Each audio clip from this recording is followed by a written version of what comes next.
Hi everybody, how y'all doing? Well, it seems I'm here again to talk about a subject I don't usually take the time to do.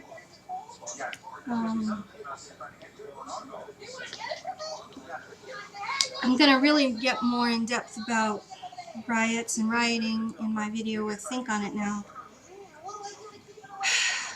But just for purposes of conversation while here on this my Yoga Angel channel, I'm going to touch on the description of 3 riots that had an effect on my life. One of them I already talked about, so I'm going to link that video as a response or however I'm supposed to do it. But even before that one, I was born in Chicago in '68, and all the riots that went on there, how it changed my childhood in racial ways and political ways. You can research about that because it's pretty extensive in Chicago. There's quite a history. Coming out of that as a child, dealing with then the neo-Nazis that marched where I went to school in the township of Skokie. Feel free to look it up.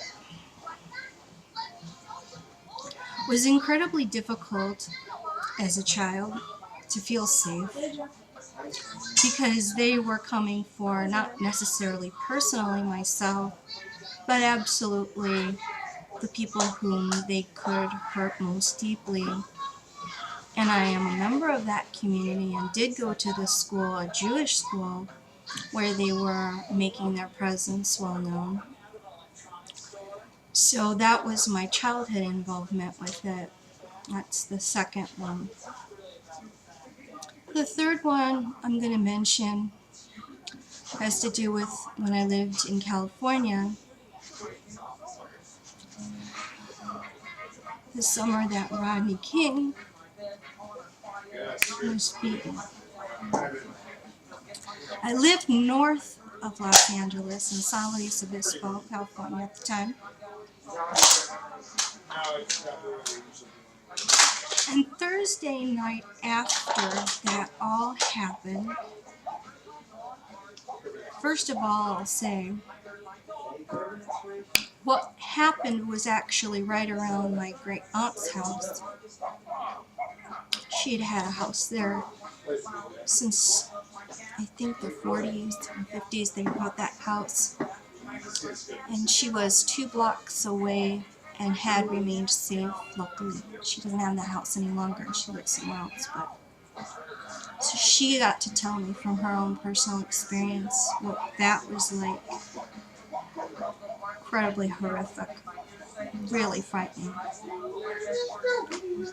North of there in LA, right up in San Luis Obispo, the Thursday after all of that had happened, there was a demonstration that came through during our farmers market that was held there every week. They would take different street barriers and quadrant off higuera, if you pronounce it with English, higuera, if you know how to say that. And I don't know if I say it right, but probably sound like a silly Midwestern trying to speak Spanish, I don't know. And, they would block that area off, and then, all the farmers would bring in their wares, and they would have a Santa Maria style barbecue, and it was a great happening that everybody enjoyed that event every Thursday to have a good farmers market.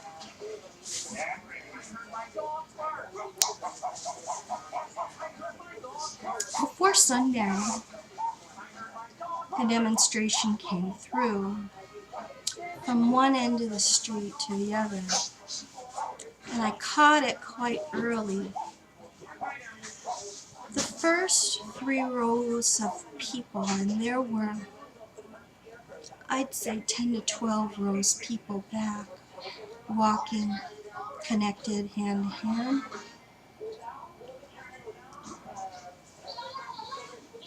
first 3 row of people were all of color,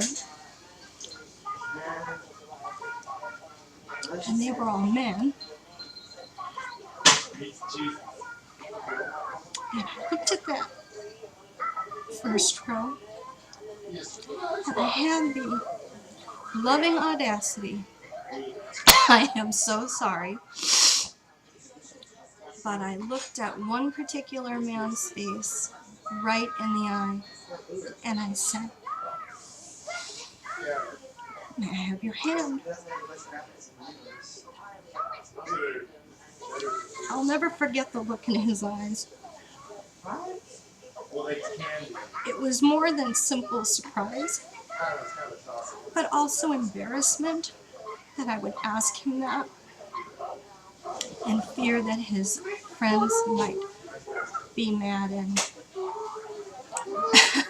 my husband said he thought I was going to start a riot, but he didn't. And he held my hand, and I was the only person not of color at the front, walking hand in hand all the way down that street.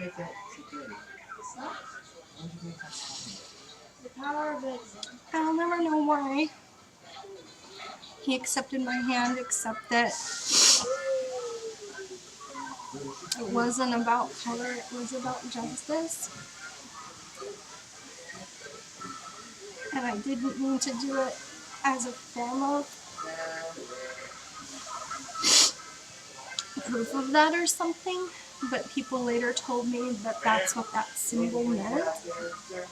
I was simply saying, I agree with you. I think it's atrocious and sickening what's going on.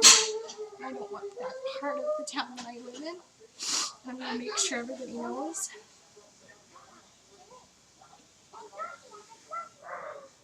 The mistreatment of any person by the police will not be acceptable to me. My husband said later that I didn't return for like an hour and 45 minutes. He was like scared that he couldn't find me again. And then the rest of the farmer's market was completely peaceful and normal and fun. Everybody walking around getting their vegetables, kids playing in the street, and puppet shows, and people meeting friends. So I've seen the worst, and I've been around it, and I've seen the repair, and I've seen what can come together afterwards in a peaceful way. And no matter what it looks like right now, just know that it'll come to an end that's peaceful when people choose that. And that there's always going to be people who want that, and make sure that that happens in a peaceful, good, healthy, and happy way. So since my kids are all eating, I need to eat with them, and I thank you so much for letting me bare my heart too. I wish everyone would listen. Thank you.